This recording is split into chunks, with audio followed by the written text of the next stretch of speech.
कोल्हापूर शहरातील सिद्धार्थनगर परिसरात रात्री 2 समाजात वाद झाला। उद्यानासमोर मंडळाचा फलक लावण्यावरून तसेच साऊंड लाईट्सचे स्ट्रक्चर उभे करण्यावरून निर्माण झालेल्या वादातून दगडफेक आणि वाहनांची तोडफोड करण्यात आली। 2 गटातील या धुमश्चक्रीत काही जण जखमी झाले तर 5 ते 6 वाहनांचं मोठ्या प्रमाणावर नुकसान झालंय। सुमारे तासभर दोन्ही बाजूने प्रचंड दगडफेक सुरू असल्याने या परिसरात तणावाचं वातावरण निर्माण झालं होतं। पोलीस अधीक्षकांसह सर्व वरिष्ठ पोलिसांनी बंदोबस्त केला आणि ही धुमश्चक्री रोखण्यात आली आहे। आणि दोघे समाजचे नेता जे प्रतिष्ठित नेता मंडळी आहेत त्यांनी सुद्धा आवाहन केलेलं आहे की असं कुठलाही मेसेज पुढे जाऊ नये।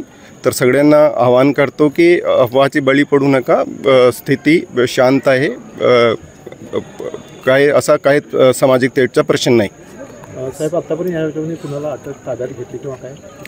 ते पुढची कारवाई आम्ही करणार आहे, त्याप्रमाणे कारवाई चालू आहे। जखमी किती जण झाले आणि त्याबद्दल पण माहिती गोळा करणं चालू आहे, पण जास्त कोणाला विजा झाली नाही असा प्रिलिमिनरी तर असं दिसतं की कोणाला काही जास्त मार नाही आहे। पोलीस फौजफाटा किती तैनात करण्यात आहे? आता ते आम्ही जगावरती आलेलो आहे, आढावा चालू आहे। 2-3 पोलीस स्टेशनच्या आणि कंट्रोलची RCP सुद्धा आलेली आहे, पुढची कारवाई चालू आहे।